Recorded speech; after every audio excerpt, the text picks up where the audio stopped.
Hi all, I'm Cullen Haynes and welcome to Live with Cullen Haynes, LawLive, episode 77 on Wednesday, the 24th of September. And it's great to be joining you with an absolute legend in the space. Over 35 years working in the professional services industry. And they've recently fired up their firm Wealth Lawyers. It's Anthony Hunt. Can you please make very welcome? We're going to be talking all things rugby, revenue, and risk, and how to grow not only your individual wealth, but your practice's wealth or your family office. As I said, can you please make very welcome the one, the only Mr. Anthony Hunt. How are you, Anthony? Joining us from Wealth Lawyers HQ.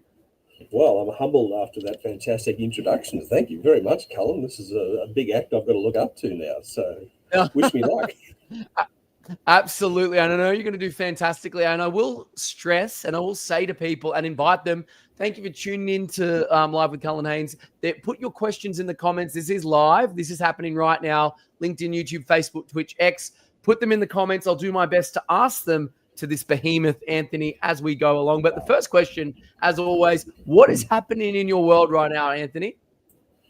Well, the big exciting news for us is that on 1 July, my brother Paul and I launched our new firm, Wealth Lawyers, which is dedicated to working with private clients and wealth industry professionals on dealing with issues relating to their wealth. And that covers growing wealth and the structures that are needed for that, asset protection of wealth, and then the transfer of wealth at the right time, which could be a mix of estate planning, it's bank of mum and dad, it's business succession planning. There's a whole lot of ways you can transfer your wealth. And we also work a lot with financial services professionals in their needs as well. So it's been very exciting, and having a very focused approach to what we're about and who we're servicing has been really well received. So we're really pleased with how well it's gone. No, absolutely. And as I said, it's a great niche that you're targeting, because as far as I'm aware, I haven't seen anyone else doing what you're doing. So obviously you're trying to, like similar to us, is really niche down and look after your clients for that one segment of what you're doing. Mm-hmm. Absolutely. No. It's been great. No, fantastic. And congratulations to yourself and Paul for doing that. A bit of a fun question. If your life were a series of film titles, how would that tell your story if you could pick just film titles? Well, I'm going to kick off with Mean Girls, because obviously that relates to me. But the rationale there is that there's a great quote from Mean Girls where they say, on Wednesdays, we wear pink. And so in our office, in an homage to the movie Mean Girls, we wear pink on Wednesdays. So that's why I'm wearing pink today. But I hope you don't have a burn book or a Regina George in your office. What's happening? Not yet. We're working on that. Look, a couple of other movie titles that sort of resonate with me. One is The Blind Side with Sandra Bullock, where she love that movie. It's so inspirational and so empowering. And as you know, I love my sport, and I think it's a fantastic movie. But then a personal favourite from way back, which just carries on forever, the Never-Ending Story. I think. Falcor, Atreyu, absolutely, it just goes on and on and on. Oh, you know them all. My goodness, Cullen, you're on fire. Oh, look, everyone thinks I just know books. I'm a bit of a movie tragic as well. So you talk to me about movies, I could talk all day. We should even start a separate show. But nonetheless, talking about your long and storied history, you've had a huge amount of experience, like a big mix, like lawyer, corporate advisor, board member, strategist. You know, what drew you to this path right now that you and Paul are on? I was admitted as a lawyer in 1991, and that's a long time ago. But I wound up working. I was 3 years old. So there you go. Yeah, so I'm showing my age.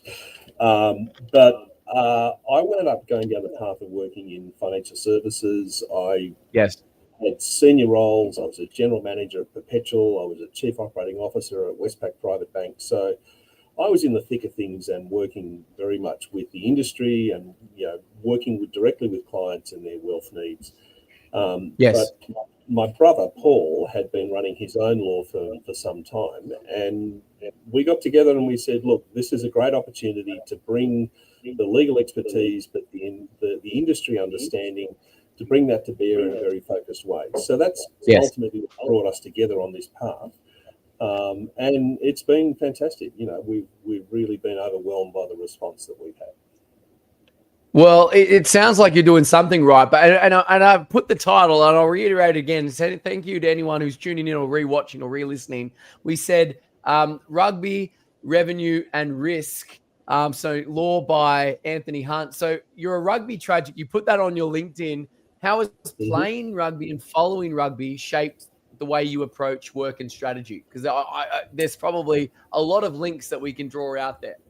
Oh, absolutely. Let me be the first to confess I was a very ordinary and very social rugby player, but that's one of the great things about being part of rugby.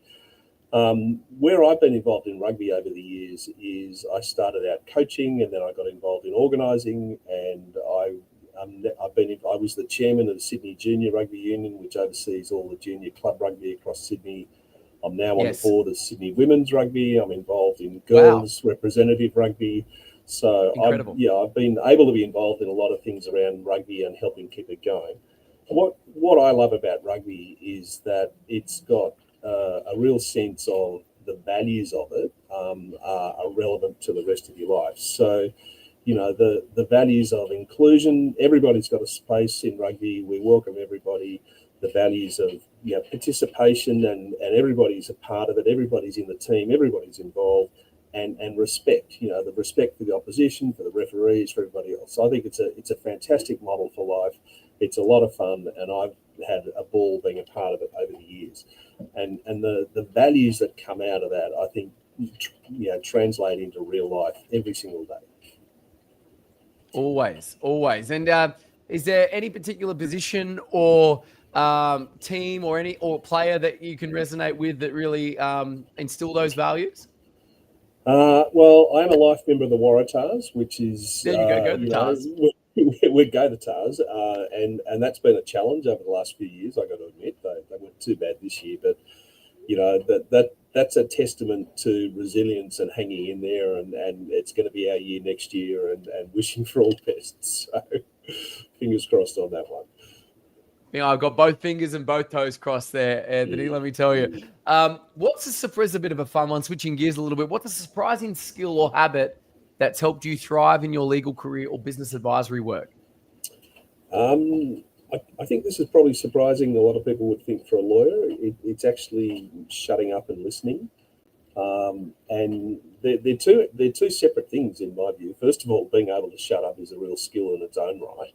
To just stop talking and not trying to dominate the conversation, but the listening and actively listening to really hear what the person you're talking to is trying to say. To me, those are invaluable skills, and if nothing else, it's about respect for the person you're having the conversation with. You really want to hear what they've got to say and understand their position of things. Yeah, I think you can. You may be listening, but you're hearing what they're saying. And I think Anthony Robbins once said, "People may be listening, but they're waiting for their turn to talk." You know what it's like? They're like, they tell them something. They're like, "Oh, that same thing happened to me," and then 20 minutes goes by, and they're not actually listening. So that's why I'm endeared by people like Chris Foss and Never Split the Difference, where he says, like yourself, active listening. And there's a way where you can repeat. There's a way of verbiage where, like, most offices, Monday morning, it goes, "How's your weekend? Good. How's your weekend? Good." And that's it. What you could do is when someone says good, you just go good. And then the other person goes, "Oh yeah, I coach women's basketball. And then they go, "Oh yeah, I've got a little bit of a passion for developing people." It's like, sounds to me like you really, really enjoy that. And you get to know people a little bit more. So little tidbit for anyone on a Monday morning, active listening here with Anthony Hunt. Totally. And the art of an open-ended question, which is not just a yes/no answer, but that one where you tease something out, you draw something out. Wouldn't in your experience, Cullen, do you think that's a good thing? Yeah, I love that. I love the way, yes, in my experience, that has been very true indeed. Who, what, where, what, and why, rather than the standard yes/no, which just stonewalls you. I think that's my business partner, Andrew Johnson, does a marvelous skill at that. Instead of asking, "Is this done?" or he asks, "What's happening with this?" It's like Twitter, "What's happening?" Because it's kind of like, there's open. You can go anywhere with that question, which is good. Absolutely. But with all the work things aside, you get home. How does Anthony Hunt unwind after a particularly tough and complex day? Well, I've got 2 teenage boys and a dog to deal with when I get home. So I usually wind up doing the cooking. So I'm the go-to chef at home, and I actually enjoy that experience. It's nice to do something tangible with your hands and put something meaningful on the table. My wife Good has point. a busy career, and that's generally how it works out in our family, that I do the cooking. So that's nice. I enjoy that. And then pretty much collapse in front of the TV is where it goes, unless there's some rugby administration stuff that I've got to be doing, where I'm sort of coordinating things there. So it's pretty low key, pretty casual. That's my wind down, cook, have dinner, relax. No, I love that. I love that. Are you? Would you say you're an accomplished chef? You're a bit of a professional, a bit of mise en place, and I'm a competent cook. I okay. can put a decent meal together, and it generally goes all right. I try not to get too fussy and too complicated, but if necessary, I can step it up. But mostly, it's get something decent and worthwhile on the table and make the most of it. No, I love that. I love that. And we've already got people tuning in. We've got Dogwater Cribs from Twitch who says hello. And even though we're not following rugby, I think he follows the NFL, and he says he resonates with what you're saying. Tom Brady is the GOAT, the greatest of all time. Thank you, Dogwater Cribs, for tuning in there. Yeah, cool. If there's anyone else tuning in, please put your questions in. We've got another 15 to 20 minutes to go. So we only do these nice and tight. So we'll keep it going. Are there any passion projects, Anthony, or causes that you're working on outside of law, or even within the law, that you can tell us about, that you could share? I can go on all day about rugby. Don't get me started on that. But of course. But I'm also involved in a bunch of other things. So I've still got one son at school. This weekend, I'm actually he does cadets at his school, and at our school, there's a tradition that the dads go up and do the cooking on the cadet camp. So I will be heading up I'm going up to the Singleton Army base this weekend, and I'll be cooking for 529 boys with a whole team of other kids. Very good. Is it like Full Metal Jacket? Do you have people yelling and sir, yes, sir, that kind of thing or is it a little bit toned down in that respect? A little bit toned down. You're dealing with teenage boys more than anything else. But in amongst the chefs, when the stress hits the fan, yes, absolutely, there's a bit of yelling. But I know it's fantastic. It's a great opportunity, really, as much as anything, for the dads to get together and get out in the bush and do a bit of camping. But we're up at 5 a.m. every morning cooking bacon and eggs for 500 boys, and then lunch, and then we cook a full course dinner. They'll get butter chicken or beef bourguignon. It's unbelievable the food that these boys get on this camp. So, well, the sheer number. It sounds like you've done this before. Is there any tips for people that are cooking on this mass? And is there any lessons on business in terms of strategy and synchronization and it's basically like an MBA, process and operations management. How do you feed 500 people in a short period of time? There's a massive spreadsheet that underlies the whole thing that plans out all the meals and all the ingredients and what the cooking times are and all the rest of it, and what the ordering requirements. You just think of the logistics of ordering that much food in when you're out in the bush and you've got to truck it in every day to bring it in. That's a good point. So the planning is the critical part of it. The teamwork and the collaboration amongst the people who are implementing and executing all of that then becomes the really critical factor. And I got to say, that's one of the highlights of the whole experience, is getting a whole bunch of dads together. And these are CEOs, lawyers, high flyers. They love getting out in the bush and just being told, you go and slice the onions, and having something simple and straightforward to do, but knowing that that's making a contribution to the greater whole. It's a great experience. We love it. No, fantastic. Well, enjoy that. It sounds like good fun, actually. Well done. Well done. It's good to have those outlets outside of work. Like going back into the legal profession, putting our legal hat on, where do you see it going in the next 10 years, especially for small to medium enterprises, financial service clients, private offices, like family offices? Where do you see things going in the next 10 years, particularly with the rise of AI and whatnot? Yeah, look, AI is a big deal. Everybody knows that it's coming. It's interesting. My sense is that the big firms have sort of grabbed it and run with it because they've got the resources, they've got the IT teams to sort of pull these things together. Smaller firms like ours, it's more a matter of experimenting and where can I make use of this. You know, as lawyers, we're still required to, there are limits on what we can do. You've got to deal obviously with client confidentiality and privacy. You can't be uploading things in the public clouds. We still have to be careful about court documents and affidavits that, you know, we've still got to certify that we didn't use AI to generate those types of documents. But the reality is it's going to change how we work. Yes. I think what will not change though, and I think this is the critical thing for a lot of lawyers to bear in mind, is it's a tool, but you still got to have the trust of the client, and you've got to be able to engender that confidence that no matter what the technology is, that you're still providing them with the right advice and the right service. You can hopefully do it more efficiently by using better tools, but you've still got to demonstrate that you are worthy of their trust and that they can rely on what you've got to say. Yeah, I'm endeared by what you're saying there, because I had a conversation with a lawyer the other day, and I did a poll on it, and it was a quite polarizing poll. It was like, should big law firms that are using Harvey, the AI firms, bill less for or charge less for their services because they're integrating that? And it was some good points that came out. Someone said, and it reminded me of that story of Picasso when, you know, someone asked him to draw a picture, and he drew something for like 5 seconds, gave it to her and said, that'd be $10,000.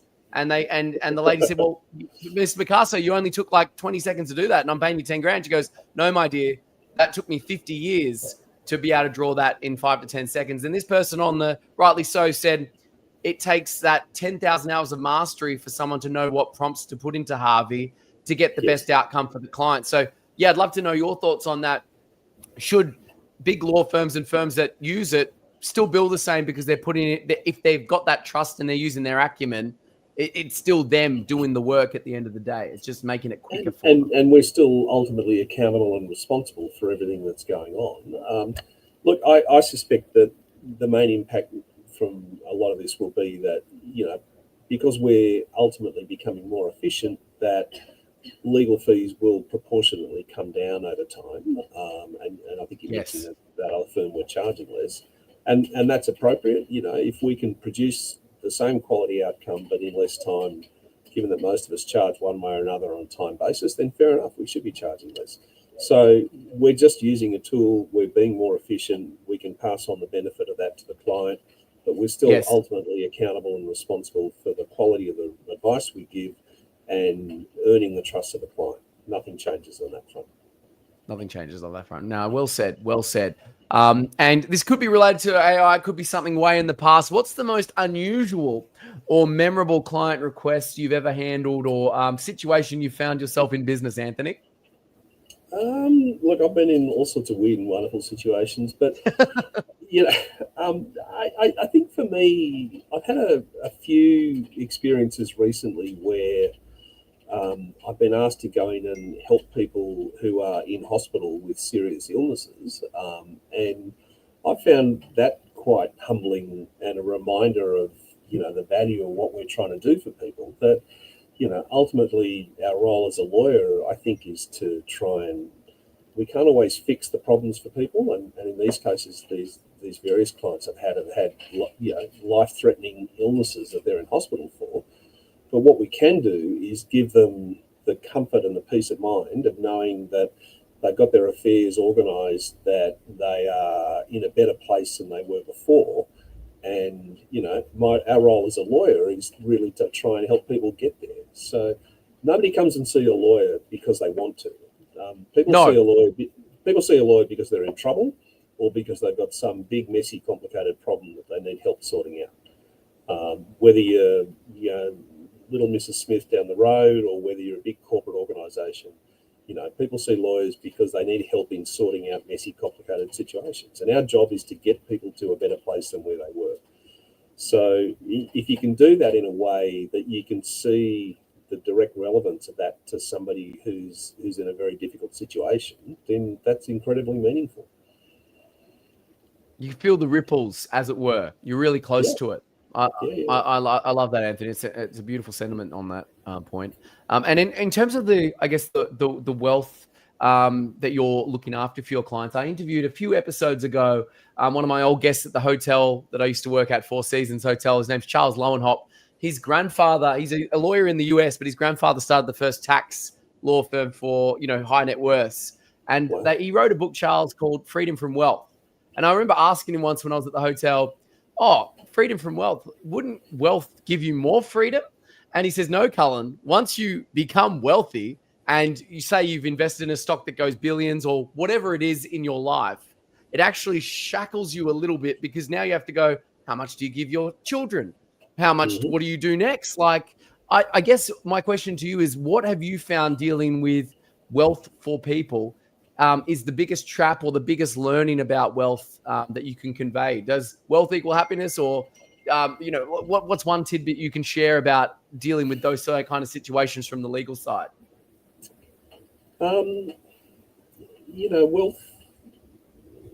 Wealth is a big responsibility in a lot of cases, as you say, and I think particularly as people get older and they start to realise that it's not just about them; it's about their family and the intergenerational side of things, and that's a big challenge for a lot of high net worth families and family offices. Is how do we manage this in a way that is relevant and meaningful for our across the generations of our families? So a lot of the burden and the responsibility kicks in off the back of that. That, like, it's not just me. Yes. I'm doing this for the legacy of my family. What becomes interesting in a lot of that is that the different generations are often at different stages of their understanding about where has the wealth been generated, what is the purpose of it, what are we trying to do, how do we allocate and split and share that wealth amongst us fairly. So, if you've got a family office situation, there's often a real conversation to be had with the younger generation around understanding where the wealth comes from, what is it that your role is in this, and do you really want to step up and be part of the ongoing generation and the growth of this wealth, or are you just somebody who wants to carve out to the side and be part of that? So those become big, messy questions that are complex and take a lot of time to sort of work their way through. No, well said. Well said. And I guess in terms of the lessons you've learned along the way, obviously we stand on the shoulders of giants. Is there anyone who's been an influential mentor that you'd like to shout out, or anyone who's been a guiding post in your career? And why is that, Anthony? I look, as a lawyer, I'm going to nominate my brother Paul. He was the one who. Shout out to Paul if you're watching or listening. Yeah, totally. No. But while I was off mucking around doing financial services and so on, he was the one who built up his own legal practice and accumulated a lot of experience, and I leverage off that every day. So, I think from a legal perspective, my brother Paul has been a real mentor. Even though I'm the big brother, he's been the professional mentor to me and a real driver of what we're doing in our firm together. So, and it's nice to have that sort of brother connection to be able to do that. I would say it's quite rare for siblings to not only start a business together, but enjoy working together on a common goal, I would say, because they always say never start a business with your friends and family. Well, I have to confess that there are 5 boys in our family. I'm the eldest, so there's only a couple of us I think would wind up working together in this sort of situation. The others are all off doing all sorts of various other things. But I'm the eldest of 5 boys. Would you believe? No, amazing. Well, you're doing very well, I must say. Is there any tidbits for anyone looking to start a business with a family? Anything you can share? Any starting posts or starting lines which might be helpful for people?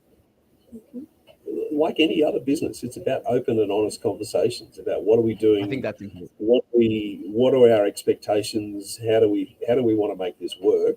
How do we deal with things? Yes. If they get complicated or difficult, how do we collaborate and work together? It's no different. No, well said. Well said. And, you can be as polarizing or as sharp or as incisive as you want on this one. If you could change one thing about the legal profession, Anthony, what would it be and why? I kind of touched on this before about, really we're here to help people solve problems. And I see a lot of lawyers who I look at and go, I'm not sure you see it that way. Ultimately, I think our mission... potentially trying to create more problems, Yeah. Really our purpose in life as lawyers is to help people get to a better place. And I see that in a lot of lawyers. I think there's some fantastic people out there. There are other people you come across and you go, yeah, I think you're looking at this from a different perspective. I think a reminder that if we're going to be true to the profession, if we're going to uphold our own values, then we should remind ourselves why we're here. No, I think they're very cogent points you're making there, Anthony. And to the younger generation, what lessons would you share with young professionals starting their career in law, finance, or business? What would you say to them if they're tuning in or re-listening? Think like a client. Like, try and actually put yourself in the shoes of the client and understand what is the problem they're trying to deal with, what is their level of understanding of the underlying problem and the legal issues that go with that, because it's very easy to sort of jump straight to a legal conclusion. But often as a young lawyer, if you can demonstrate that empathy with a client, if you can understand their issues and they feel that you understand that, you're actually going on the journey with them, and that carries you a long way. Thinking like a client is really important. The other thing I'd say is that in your own career journey, be open to change, be open to new opportunities. Put yourself in a position, put yourself in a position where you're creating opportunities. So either develop a new skill, develop a new qualification, but do things that will just open up new opportunities, and then assess them for when they're worth, when they come along. Go with the one that feels right to you. Love that, Anthony. And the final question before we get into some bonus questions. One day, when all is said and done, how would you like to one day be remembered, Anthony? Either professionally, personally, or both? A bit of both. Ideally, somebody who was, ultimately professional, but, compassionate in how they did that, and that they were a contributor, that they gave back. That's what I hope I'm remembered for. And you're already doing that, Anthony. So I think those are wise words. And where can people find you? Where are you hanging out the most if they want to reach out to the one, the only incomparable Anthony Hunt? Well, if I'm not on a rugby field somewhere, then you can get me through our website is wealthlawyers.com.au. So contact details. Perfect. Yes. We're obviously on LinkedIn and Facebook and Instagram and stuff as well. So plenty of ways to find where I'm at, or you can just email me at a.hunt@wealthlawyers.com.au. Fantastic. Well, be sure, I put it in the show notes. Be sure to reach out to Anthony and his team. Thank you so much for being part of the LawLive episode 77. It's been fantastic, Anthony. Pleasure. Thank you for having me. Pleasure, my friend. I'll bring you back for some bonus questions in just a moment, my friend. Go for it. Thanks so much. And if you're a legend of law, or you know someone who is and you would like to be on the show, we come out every Wednesday with the Live with Cullen Haynes, either doing the LawLive show, Ledger Legends for accountants, or just Live with Cullen Haynes for general professionals. Come and reach out to me. I think we got space in July, August next year. We're pretty booked up, but put it in a little cheeky DM or email and we'll see if we can get you on the show. But nonetheless, thank you for rewatching. Thank you for listening. Bye for now, everyone. Take care and make it count. Bringing you back, Anthony, if you could explain your role to either, a 6-year-old child or your teenage boys, how do you go about doing that to someone in the younger generation, making it nice and simple? I say I help people look after their money. And 6-year-olds seem to get that. They go, right, yeah, that's good. That's right. All right. And sometimes I say I help them work out their problems. Which is definitely what you do. And if there's one thing people need help with when their money, it's usually a problem, is sorting it out. How would your pet describe you? We've got a 7-year-old cavoodle called Charlie, and I'm sure he looks at me every day and says, oh, there's the big one who gives me breakfast. And I don't like it when he brushes me, but I have to put up with it. So I love that. And I do like this question to it's a nice note to end on. If you could give yourself advice at any age, when would you go back and visit yourself, and what would the advice be? Maybe at a critical life juncture. I'd go back to probably halfway through my career and just remind myself to embrace life and the opportunities that it brings. There are lots of wonderful opportunities ahead of you. You've built something, but you're still on the journey. So embrace those opportunities and always try and be there for others. Lovely. I think that's a nice note. I'm sure your younger self will be very impressed with where you've risen to. And it's like, just get me there. They'll be like, I'm looking forward to all the wonderful experiences on the journey. For sure. Very good. Really appreciate you coming on, Anthony. And thank you, everyone, again. Happy Wednesday. Thank you. All the best, everyone. Take care.